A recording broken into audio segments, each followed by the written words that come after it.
नमस्कार। RRC news के हिंदी समाचार बुलेटिन में मैं शीतल ठाकुर आपका हार्दिक स्वागत करती हूँ। सबसे पहले एक नजर आज की सुर्खियों पर। हेडलाइंस प्रस्तुत करता Marcus the readymade multibrand showroom. सर्वोत्तम quality, fresh stock, latest designs, reasonable rate. LRT college road, Raghuvanshi मंगल कार्यालय के बाजू में, अकोला। शुक्रवार 30 जनवरी को शहर को मिलेगा नया महापौर। 30 जनवरी को महापालिका के सभागृह में होगा महापौर व उपमहापौर का चयन।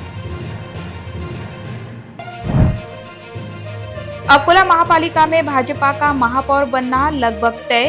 भाजपा ने शहर सुधार आघाड़ी के नाम से बनाया 44 पार्षदों का एक गुट। महापालिका में सत्ता का ख्वाब देख रही महाविकास आघाड़ी को मिला जोर का झटका।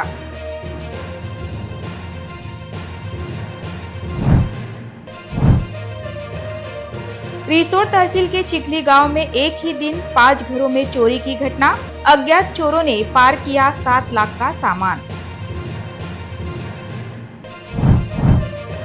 सोशल मीडिया के तीनों ही प्लेटफॉर्म पर आरआरसी के फॉलोअर्स की संख्या 5.25 करोड़ से ज्यादा। पूरे पश्चिम विदर्भ में आरआरसी न्यूज बना नंबर 1 का चैनल। अब समाचार विस्तार से। अकोला महानगर पालिका के 9वें महापौर और उपमहापौर के चयन के लिए शुक्रवार 30 जनवरी को सुबह 11 बजे मनपा सभागृह में विशेष सभा आयोजित की जाएगी। इस सभा के पीठासीन अधिकारी के रूप में जिलाधिकारी वर्षा मीणा नियुक्त हुई है, जो महापौर और उपमहापौर पद के चुनाव की संपूर्ण कार्यवाही संभालेंगी। गौरतलब है कि गुरुवार को महापौर पद का आरक्षण घोषित होने के बाद महापालिका आयुक्त अजय लाहाने ने संभागीय आयुक्त को पत्र लिखकर महापौर व उपमहापौर के चुनाव के लिए प्रथम विशेष सभा की तिथि तय करने और पीठासीन अधिकारी नियुक्त करने का अनुरोध किया था। इसके बाद संभागीय आयुक्त ने मनपा कार्यालय को निर्देश दिए कि 30 जनवरी को सुबह 11 बजे सभा आयोजित की जाए और चुनाव प्रक्रिया के संचालन के लिए जिलाधिकारी वर्षा मीणा को पीठासीन अधिकारी नियुक्त किया जाए। इस विशेष सभा में मनपा के सभी पार्षदों की भागीदारी अनिवार्य होगी और मतदान प्रक्रिया पूरी पारदर्शिता के साथ संपन्न कराई जाएगी। राजनीतिक दलों और शहरवासियों की निगाहें इस पहली सभा पर टिकी हुई है।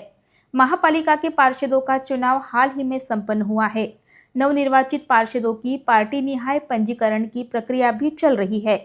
शासन ने महापौर पद के लिए ओबीसी महिला गुट का आरक्षण भी जाहिर किया है। महापालिका में पिछले 3 वर्ष 9 महीनों तक प्रशासक राज चल रहा था, जो अब 30 तारीख से खत्म होगा।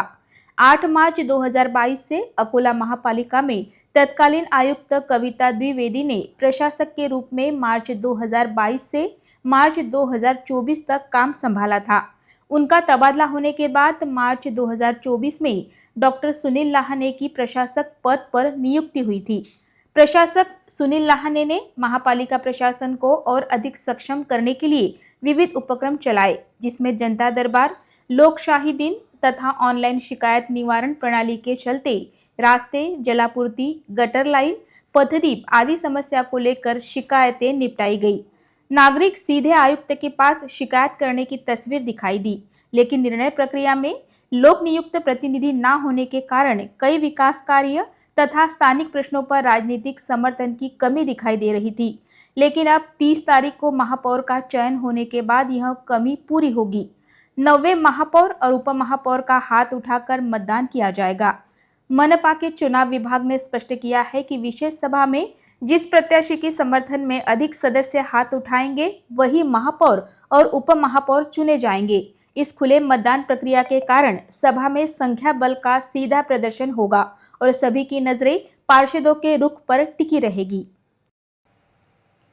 अकोला महापालिका में तेजी से चल रहे राजनीतिक घटनाक्रम में भारतीय जनता पार्टी ने शहर सुधार आघाड़ी के नाम से 44 पार्षदों का एक गुट बनाने की प्रक्रिया पूरी कर ली है। यह देखते हुए महापालिका में महापौर पद के लिए उम्मीदवार का फैसला जल्द भारतीय जनता पार्टी ही करेगी। हाल ही में अकोला महापालिका के चुनाव में 80 पार्षदों के लिए हुए चुनाव में किसी भी पार्टी को साफ बहुमत नहीं मिला, लेकिन बीजेपी 38 पार्षदों के साथ सबसे बड़ी पार्टी बन गई है। भारतीय जनता पार्टी ने नतीजों के दिन से ही सरकार बनाने की पहल की थी। जिसके चलते कुछ पार्टियों के पार्षदों को अपने साथ लाने में वह कामयाब रही। विकास के मुद्दे पर राष्ट्रवादी कांग्रेस पार्टी शरद पवार गुट के 3 पार्षद, राष्ट्रवादी कांग्रेस पार्टी अजीत दादा गुट का 1 पार्षद, शिंदे सेना की 1 पार्षद और महानगर विकास समिति का 1 पार्षद आदि के साथ मिलकर भारतीय जनता पार्टी ने शहर सुधार आघाड़ी के नाम से 44 पार्षदों का एक गुट बनाने की प्रक्रिया पूरी कर ली है। पार्षद पवन महल्ले को गुट नेता बनाया गया है। यह देखते हुए महापालिका में बीजेपी के नेतृत्व में सरकार बनाने की पूरी तैयारी की गई है, जिसके चलते विपक्षी गठबंधन को बड़ा झटका लगा है। कांग्रेस, वंचित बहुजन आघाड़ी, ठाकरे सेना और एआईएमआईएम कई दिनों से बहुमत के आंकड़ों तक पहुंचने की कोशिश कर रहे थे, लेकिन उन्हें कोई ठोस नतीजा नहीं मिला है। एक दिन पहले एडवोकेट प्रकाश आंबेडकर के निवास स्थान पर विरोधी दल के पार्षदों की एक मीटिंग हुई थी, जिसमें आज बीजेपी के गुट में शामिल कुछ पार्षद भी उपस्थित थे, लेकिन उन्होंने अपना पाला बदलकर विकास के नाम पर भाजपा के साथ जाना पसंद किया। इस कारण भाजपा को सत्ता से बाहर रखने का विपक्ष का सपना भंग हो गया है। महापौर पद ओबीसी महिला के लिए आरक्षित हो गया है। भारतीय जनता पार्टी के पास अभी 13 ओबीसी महिला पार्षद है। सूत्रों के मुताबिक फाइनल नाम तय हो गया है, जिस पर राजनीतिक गलियारों की नजर है। अकोला शहर के विकास को तेज करने में महापालिका की सत्ता अहम होगी। विकास के मुद्दे पर 44 पार्षद एक साथ आए हैं। भारतीय जनता पार्टी ने इन सभी पार्षदों का गुट बनाने की प्रक्रिया पूरी कर ली है। अब प्रशासकीय स्तर पर इन सभी पार्षदों का वेरिफिकेशन किया जाएगा और जल्द शहर में भाजपा का महापौर बनाया जाएगा। ऐसी प्रतिक्रिया विधायक रणधीर सावरकर ने दी। भारतीय जनता पक्ष आणि मित्र पक्षाची सत्ता महानगरपालिकेत येणार आहे, त्याच्याबद्दल कोणी शंका बाळगू नये। 38 सदस्य आपले आहेत। याच्या व्यतिरिक्त मित्रांसोबत जे आम्ही निवडणूक प्री इलेक्शन अलायन्स केलेला आहे आणि त्यामुळे मला असं वाटते इतके समजदार मीडियाही आहेत आणि विरोधी पक्षाचे लोकही आहेत की महापालिकेत आमची सत्ता येणार आहे। आता ज्या सध्या वावट्या उठून राहिल्या की सर्व पक्ष एकत्र येऊन राहिले, डिनर डिप्लोमसी सुरू आहे, आमची सत्ता येणार आहे, हा उत्साह तर दाखवा लागते। हा उत्साह नाही दाखवला तर उरले सुरले सदस्य हातात निघून जातील। विरोधी पक्षातले काही नगरसेवक आपल्या संपर्कात आहेत? हो, जवळपास सर्वच। अकोला महापालिका में सत्ता का ख्वाब देख रही महाविकास आघाड़ी को अकोला में वह झटका मिला है जिसका दर्द साजिद खान पठान को विधानसभा चुनाव तक महसूस होगा। जहां एकजुटता की कस्में खाई गई थी, वही राष्ट्रवादी के मुस्लिम पार्षदों ने कांग्रेस विधायक को जोर का झटका धीरे से दिया। अकोला महापालिका की राजनीति में आज एक बड़ा भूचाल आ गया है। शहर विकास आघाड़ी का गठन कर भारतीय जनता पार्टी ने सत्ता की चाबी अपने हाथ में ले ली है। चुनाव पूर्व गठबंधन में बीजेपी के पास केवल 38 सीटें थी, लेकिन चुनाव के बाद की बिसात में बीजेपी ने महाविकास आघाड़ी की राष्ट्रवादी कांग्रेस को ही अपने पाले में कर लिया है। सबसे चौंकाने वाली यह बात है कि शरद पवार गुट के सभी 3 पार्षदों ने बीजेपी के साथ हाथ मिला लिया है, जिससे कांग्रेस विधायक साजिद खान पठान के बीजेपी को सत्ता से दूर रखने के अरमानों पर पानी फिर गया है। अकोला की राजनीति में इसे विधायक साजिद खान पठान के नेतृत्व को एक सीधी चुनौती माना जा रहा है। राष्ट्रवादी के मुस्लिम पार्षदों ने ही बीजेपी का साथ देकर साजिद खान को तगड़ा झटका दिया है। पिछले कई दिनों से बीजेपी को सत्ता से बाहर रखने की साजिद खान की तमाम कोशिशें अब मिट्टी में मिल गई है। नहीं, राष्ट्रवादी जो तुतारी है वो हमारे साथ है और अंबेडकर साहब से चर्चा हुई, उनके लोगों से चर्चा हुई। आज शिवसेना के आमदार नितिन देशमुख ने जो प्रस्ताव रखा कि जो इस शहर के लिए सुरक्षा और रक्षा की बात करेगा, स्वास्थ्य अच्छा देगा, शिक्षण अच्छे देगा और सबसे बड़ी बात कि अकोला महानगर पालिका में जो गब्बर सिंह टैक्स कम करेगा उसके साथ में। तो मैं शिवसेना को ये प्रस्ताव लेकर आज देने को आया कि कांग्रेस पार्टी आपके साथ में है, सब मिलकर आप सत्ता बनाओ। हम बिना शर्त के पार्टी में देने के लिए तैयार, हमारी पूरी तैयारी है। हम ये चाहते हैं कि यहाँ गैर भाजपाई सरकार बैठे, क्योंकि जनता ने उनको मैंडेट नहीं दिया, तो जनता का इशारा है कि इनको सत्ता मत दो। तो इसलिए मैं कांग्रेस पार्टी का आमदार आपके चैनल के माध्यम से कहता हूं कि जितने भी गैर भाजपाई लोग हैं, आप मिलकर सरकार बनाओ। कांग्रेस पार्टी कोई शर्त नहीं रखेगी और कोई चीज़ के लिए आग्रह नहीं करेगी। लगभग सभी है हमारे पास में। आज बैठक में कौन कौन होते? राष्ट्रवादी थी, शिवसेना थी, अपक्ष थे, कांग्रेस थी, सभी तो थे। अजित पवार राष्ट्रवादी ये के साथ में थे ना, मेरे साथ में गए अभी से। सब साथ में, हम चिंता की कोई बात नहीं। आज सभी पक्षों की सर्वपक्षीय बैठक थी, साथ में अपक्ष भी लोग थे और बहुत अच्छा खुशहाली वाला माहौल था। और कल 11 बजे एक बैठक है और फाइनल हो जाएगा कौन क्या लेने वाला है, कौन क्या देने वाला है इन्हें पदों को लेकर, और बहुमत के साथ में हमारी सरकार बनेगी, ये तय हो गया। जिस आत्मविश्वास से वंचित और शिवसेना महापौर पद का सपना देख रहे थे, उसी अति आत्मविश्वास ने उन्हें ले डुबोया। साजिद खान पठान मुस्लिम पार्षदों को एकजुट रखने में पूरी तरह नाकाम रहे। राष्ट्रवादी के मुस्लिम पार्षदों ने विकास के नाम पर शहर विकास आघाड़ी का दामन थामकर सबको चौंका दिया है। अकोला में महाविकास आघाड़ी को बनाए रखने का प्रयास पूरी तरह विफल रहा। दोनों ही राष्ट्रवादी गुटों के नेताओं ने हाथ मिला लिया है और अगले 5 सालों के लिए सत्ता की चाबी अपने पास रख ली है। मगर अकोला की जनता और बदलते समीकरणों ने बता दिया है कि राजनीति में दिल नहीं, दिमाग और मौके का लाभ लेना चलता है। सत्ता तो आती जाती रहती है, मगर महापालिका में बादशाहत आज भी भाजपा के नए गठबंधन के हाथ कायम है। यह देखते हुए साजिद खान पठान के लिए आगामी विधानसभा चुनाव अब किसी अग्नि परीक्षा से कम नहीं होगा। जब पार्षद ही हाथों से निकल गए तो मतदाता को जोड़ना एक बड़ी चुनौती होगी। वाशिम जिले के रिसोड तालुका के चिखली गांव में एक ही रात में अज्ञात चोरों ने 5 घरों में सेंधमारी करने की घटना सामने आई है।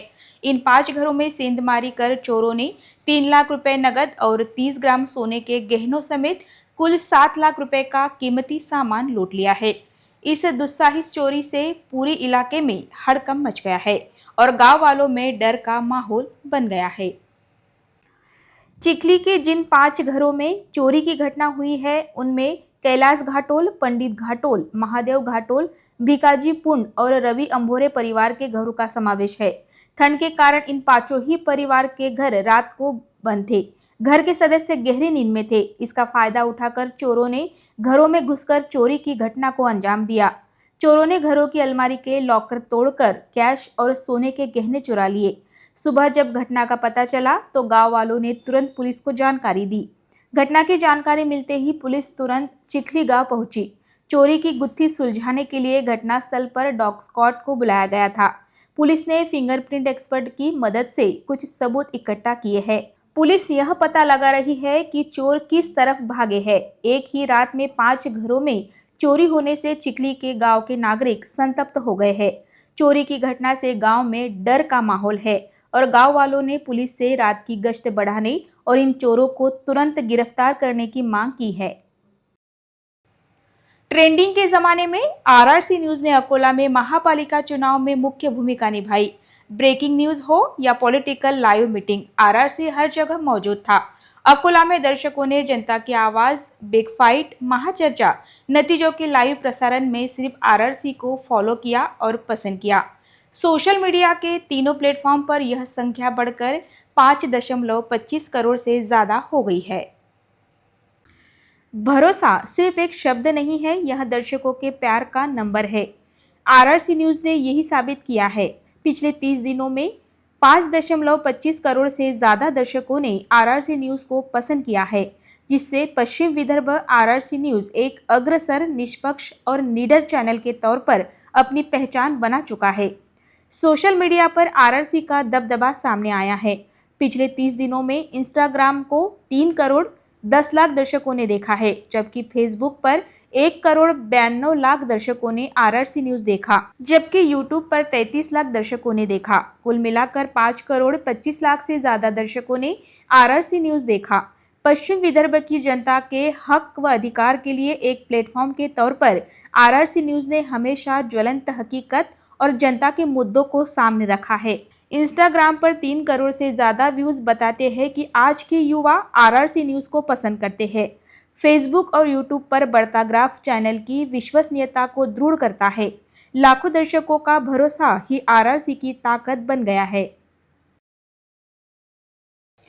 अकोला के आरडीजी पब्लिक स्कूल में दिनांक 22 जनवरी को शाम 5 बजे स्कूल के संचालक श्री दिलीप राज गोयंका, प्राचार्य कुरियचन सीपी, उप प्राचार्य श्वेता चोमवाल के मार्गदर्शन में आनंद मेला का आयोजन संपन्न हुआ। मान्यवर अतिथियों की उपस्थिति में संपन्न इस कार्यक्रम में शाला के छात्रों द्वारा लगाए गए अलग अलग व्यंजनों तथा विविध गेम के स्टॉल ने जीत लिया। सर्वप्रथम उपस्थित मान्यवरों के शुभ हाथों स्कूल की संस्थापिका स्वर्गीय मधुमा को माला अर्पण कर अभिवादन किया गया। इस अवसर पर स्कूल के संचालक दिलीप राज गोयंका ने अपने विचार व्यक्त कर विद्यार्थियों को प्रेरणा देते हुए उनका मनोबल बढ़ाया एवं इस उपक्रम की सराहना की। आनंद मेले का आयोजन स्कूल में हर वर्ष किया जाता है। विद्यार्थियों को खरीदी बिक्री का व्यवहार किस प्रकार किया जाता है ये समझ में आए तथा स्टॉल इस वर्ष लगाए गए थे, जिसका लुत्फ छोटे से लेकर बड़ों तक सभी ने उठाया। खाद्य पदार्थ के स्टॉल में मोमोज, इडली सांभर, दही vada, dabeli, fruit salad, bakery पदार्थ, कटोरी चाट, भेल, आलू पोंगे, दाल पकवान, खस्ता, कोल्ड कॉफी, ढोकला, मंचूरियन आदि स्वादिष्ट पदार्थों का समावेश था। इस अवसर पर परीक्षक के रूप में शिक्षिका लता इंगले और वर्षा शिंदे ने विद्यार्थियों द्वारा प्रस्तुत व्यंजनों का परीक्षण किया। इस आनंद मेले में सुंदर stage, selfie corner, Mickey mouse तथा कूपन की व्यवस्था थी। इस समय विद्यार्थियों ने सभी के मनोरंजन हेतु सुंदर नृत्य और गायन का प्रस्तुतिकरण कर आनंद मेला को और भी सुंदर बनाया। अंत में कूपन का लकी ड्रॉ निकालकर लकी विजेता को आकर्षक भेंट वस्तु प्रदान की गई। इसमें प्रथम, द्वितीय, तृतीय तथा 2 उत्तेजनार्थक पुरस्कार का समावेश किया गया था। इस आनंद उत्सव को सफल बनाने के लिए स्कूल के प्राचार्य कुरियचंद सीपी और उप प्राचार्य श्वेता चोमवाल के मार्गदर्शन में सभी शिक्षकगण, विद्यार्थी और शिक्षकेतर कर्मचारियों ने विशेष प्रयास किया।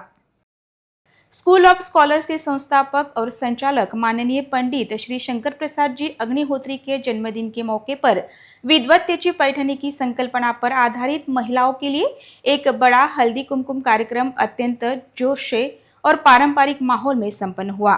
यह कार्यक्रम महिलाओं का सम्मान करने, संस्कृति को बचाने और सामाजिक एकता बढ़ाने के मकसद से किया गया था।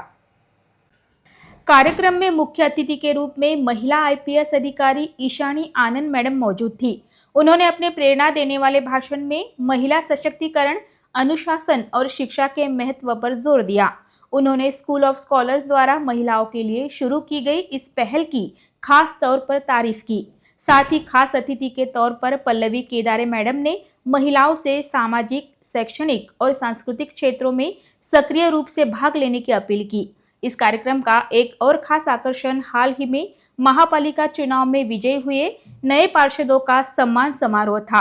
स्कूल ऑफ स्कॉलर्स ने और योगिता पावसाले, पार्षद धनंजय धबाले, पार्षद श्री सोनोने और पार्षद पूजा गावंडे को उनके शहर विकास और समाज सेवा में योगदान के लिए सम्मानित किया गया।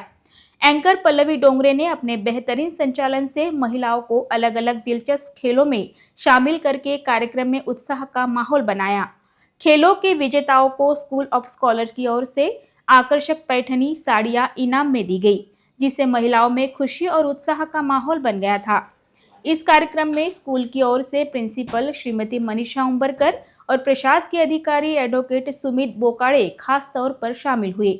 उन्होंने सभी खास मेहमानों, पार्षदों, शिक्षक वृंद, कर्मचारी तथा कार्यक्रम में मौजूद महिलाओं को धन्यवाद दिया और स्कूल के सामाजिक उपक्रम के तरीके पर जोर दिया। पैठणी विद्वत्तेची की संकल्पना ने कार्यक्रम को महाराष्ट्र की सांस्कृतिक परंपरा का एक खास टच दिया। महिलाओं ने हल्दी कुमकुम कार्यक्रम में उत्साह से हिस्सा लिया और एकता, सम्मान और महिला शक्ति का जश्न मनाया। कुल मिलाकर कार्यक्रम बहुत सफल, मजेदार और प्रेरणा देने वाला था। स्कूल ऑफ स्कॉलर्स द्वारा आयोजित इस उपक्रम से सामाजिक, सांस्कृतिक और शैक्षणिक मूल्यों को चालना मिली तथा उपस्थित सभी महिलाओं के दिल में कार्यक्रम की अविस्मरणीय यादें निर्माण हो गई।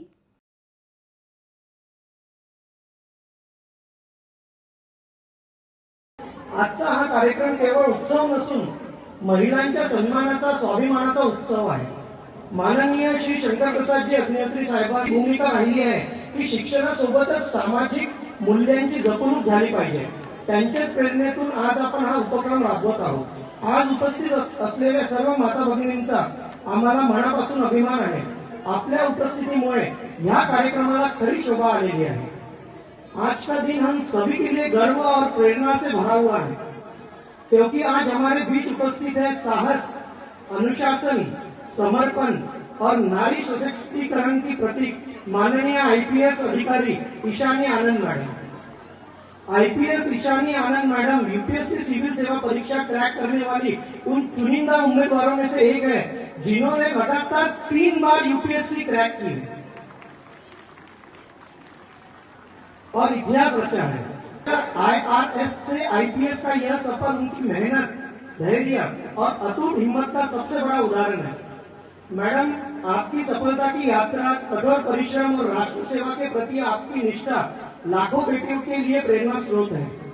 आपने यह सिद्ध किया है कि आत्मविश्वास, दृढ़ संकल्प और निरंतर प्रयास से कोई भी लक्ष्य असंभव नहीं है। आज के इस पारंपरिक एवं सांस्कृतिक हल्दी कुमकुम समारोह में आपकी उपस्थिति हमारे लिए सौभाग्य और सम्मान की बात है। आपका व्यक्तित्व, महत्व और कार्य नारी शक्ति को आगे बढ़ाने की प्रेरणा देता है।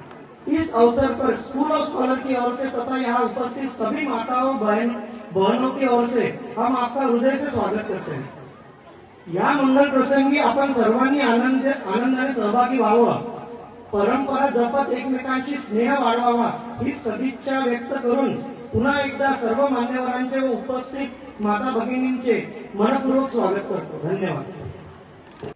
अकोला महापालिका में सत्ता की चाबी अपने हाथ में लेते हुए भारतीय जनता पार्टी अब युवा कार्ड खेलने की तैयारी में है।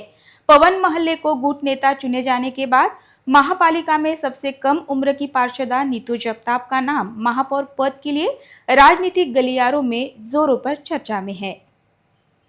80 सदस्यों वाली अकोला महापालिका में भाजपा ने हाल ही में अमरावती विभागीय आयुक्त कार्यालय में 44 पार्षदों के एक गुट को आधिकारिक रजिस्टर किया है। यह देखते हुए साफ बहुमत के आधार पर बीजेपी के सत्ता में आने का रास्ता साफ हो गया है। पार्टी ने युवा चेहरा पवन महल्ले को गुट नेता बनाकर अपनी रणनीति साफ कर दी है। इस साल अकोला महापौर का पद ओबीसी महिलाओं के लिए रिजर्व है। बीजेपी में इस कैटेगरी के 13 महिला पार्षद है, लेकिन भाजपा की 40% युवाओं को मौका देने की पॉलिसी की वजह से 25 साल की नीतू जगताप का पलड़ा फिलहाल भारी दिखाई दे रहा है। नीतू जगताप पहली बार प्रभाग नंबर 3 बस से चुनकर आ गई है और महापालिका में सबसे युवा पार्षद है। नीतू जगताप एक इंटीरियर डिजाइनर है। उनके पिता महादेव उर्फ बबलू जगताप लगातार 2 बार पार्षद रह चुके हैं। अगर नीतू जगताप महापौर बन जाती है तो वह अकोला शहर के इतिहास में सबसे युवा महापौर बन जाएगी।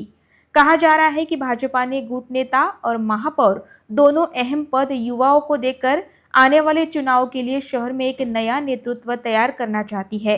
अब पूरे शहर की नज़र इस बात पर है कि भाजपा के वरिष्ठ नेता नीतू जगताप के नाम पर आधिकारिक मुहर लगाते हैं या नहीं। अमरावती जिले के ग्रामीण परिसरों के विकास को नजरअंदाज करने का आरोप लगाते हुए गावणगांव बुद्रुक, सातेगांव, हिंगनी, वनोजाबाग, वनोजा फाटा, चिंचोली फाटा और कालगव्हान के गांव वालों ने जोरदार आंदोलन किया। इसी पृष्ठभूमि में अमरावती में शनिवार को श्रमिक पत्रकार भवन में एक प्रेस कॉन्फ्रेंस की गई। सातेगांव, गावणगांव, हिंगनी, वनोजाबाग, वनोजा फाटा, चिंचोली फाटा और कालगव्हान मार्ग की सड़कों की हालत बहुत खराब हो गई है। बड़े बड़े गड्ढों, खराब दर्जे के काम और अधूरी मरम्मत की वजह से आए दिन हादसे हो रहे हैं। संबंधित विभाग के पास कई बार शिकायतें करने के बावजूद भी गांव वालों का आरोप है कि प्रशासन ने सिर्फ वादे किए हैं और असल में कोई ठोस कार्रवाई नहीं हुई है। विकास सिर्फ शहरों में हो रहा है और ग्रामीण परिसर की तरफ कोई ध्यान नहीं दे रहा है। सत्ता में आने तक मीठे मीठे वादे किए जाते हैं, लेकिन सत्ता में आने के बाद ग्रामीण परिसर की समस्याओं से मुंह मोड़ लिया जाता है। सड़कों की खराब हालत के कारण किसान, छात्र, मजदूर और आम नागरिक अपनी जान हथेली पर रखकर आवागमन करने को मजबूर है। इस नाइंसाफी के खिलाफ प्रशासन को जगाने के लिए 26 जनवरी से आमरण अनशन करने का फैसला किया गया है और यह भी साफ चेतावनी दी गई है कि इसकी पूरी जिम्मेदारी संबंधित सार्वजनिक बांधकाम विभाग और प्रशासन की होगी। ऐसी जानकारी गावणगांव के सरपंच सुनील थोरात ने दी। सरकारने ह्या ग्रामीण भागाचे रस्ते चांगले होतील, जेणेकरून आपण आपल्या रहिवाशांना, आपल्या त्या नागरिकांना चांगलं असं रस्त्यासाठी सुखसुविधा देण्याचं काम करू। यासाठी माझ्याबरोबर तुमची सुद्धा ही मोलाची भूमिका असली पाहिजे आणि आपण ते उचलून धरा ही विनंती आपल्याला करतो। आणि माझं येणाऱ्या 26 तारखेचं जे आंदोलन आहे आमरण उपोषणाचं, हे अटळ आहे, त्याच्यामध्ये कुठलाही बदल होणार नाही। भारतीय प्रजासत्ताक दिन 26 जनवरी को लेकर शहर में सभी तैयारियां चल रही है। राष्ट्र का प्रतीक राष्ट्रध्वज तिरंगा हर घर के साथ स्कूल, कॉलेज, शिक्षण संस्थान, सरकारी व निजी कार्यालय, सार्वजनिक स्थानों पर फहराएगा। अब शहर के बाजार पर भी गणतंत्र दिवस का रंग सजने लगा है। शहर के प्रमुख रास्तों पर एक से बढ़कर एक राष्ट्रीय ध्वज की बिक्री शुरू हो चुकी है। वहीं विविध देशभक्ति पर आधारित सामग्री की बिक्री भी बढ़ गई है। गणतंत्र दिवस के लिए शहर में तिरंगे का बाजार सज गया है। तिरंगे के साथ विविध प्रकार के बैज, टोपी, तिरंगे रंग का पंखा, कलाई बैंड, स्टिकर, टोपियां, दुपट्टे, चूड़ियां, बाइक का झंडा, बालों की पिन तथा हेयर बैंड की बिक्री हो रही है। शहर के बाजार पर भी गणतंत्र दिवस का रंग सजने लगा है। शहर के प्रमुख मार्गों पर तथा मोहम्मद अली चौक पर परिसर स्थित दुकानों पर एक से बढ़कर एक राष्ट्रध्वज की बिक्री शुरू हो चुकी है। हालांकि अभी खरीदारी काफी कम है, पर व्यापारियों को उम्मीद है कि अगले 2 से 3 दिनों में राष्ट्रीय ध्वज की खरीदारी शुरू हो जाएगी। शहर में कई जगहों पर कपड़ों के राष्ट्रध्वज सिलाने का काम जोर शोर से चल रहा है।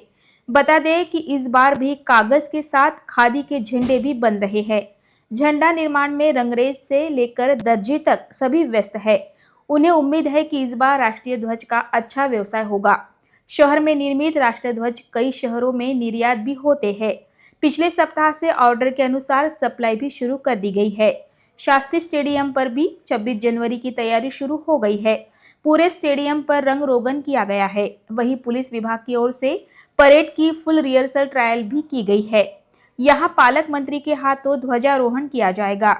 यह देखते हुए ध्वजारोहण की सभी तैयारियां की गई है। शहर में तिरंगा के दाम 30 रुपए से लेकर 400 तक, डंडा सहित टी शर्ट 100 से 150 रुपए तक, तिरंगा चुनरी 100 रुपए, तिरंगा कैप 10 से 20 रुपए, बाइक का झंडा 10 से 20 रुपए, हेयर बैंड 10 से 30 रुपए, कागज के झंडे 5 से 50 रुपए तक, गुब्बारे 50 रुपए पैकेट, बैज 10 से 30 रुपए, चूड़ियां 30 रुपए, बालों की पिन 20 रुपए के दर पर बिक रही है।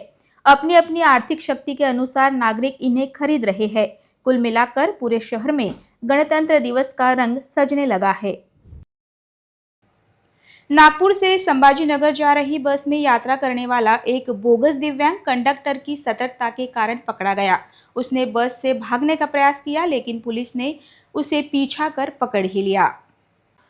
नागपुर से छत्रपति संभाजीनगर जा रही बस में एक हट्टा कट्टा यात्री अपने आप को दिव्यांग बताते हुए अमरावती से बैठा था। उसने दिव्यांग का नकली सर्टिफिकेट बताकर कंडक्टर से टिकट भी लिया था, लेकिन कंडक्टर को संदेह आने पर उसने यात्री के पास के सर्टिफिकेट की जांच की, तब वह सर्टिफिकेट नकली होने की बात सामने आई।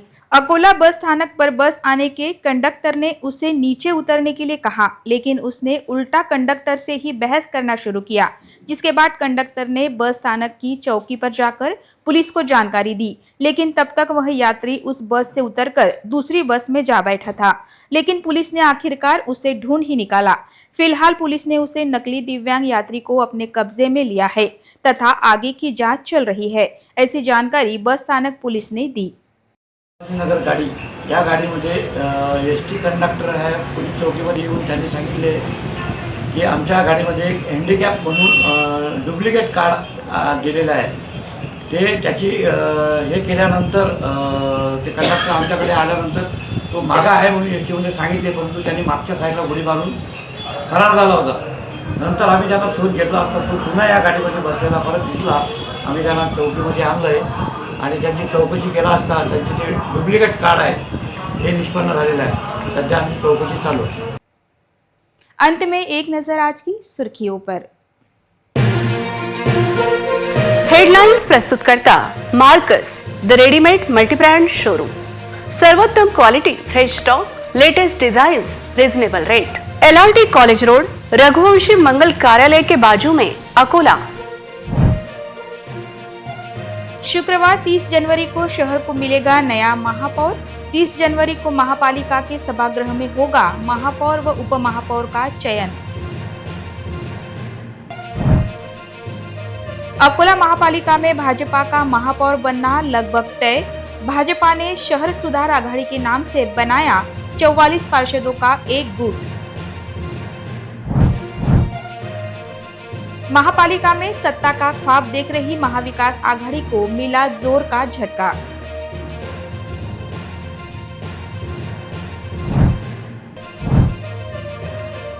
रिसोड तहसील के चिखली गांव में एक ही दिन 5 घरों में चोरी की घटना।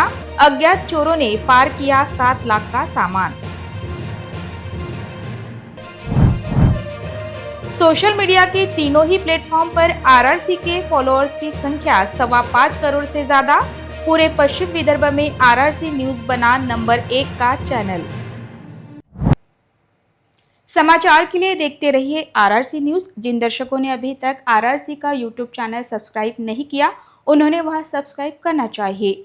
फिर मिलते हैं शहर की ताज़ा जानकारी और महत्वपूर्ण घटनाओं के साथ। नमस्कार।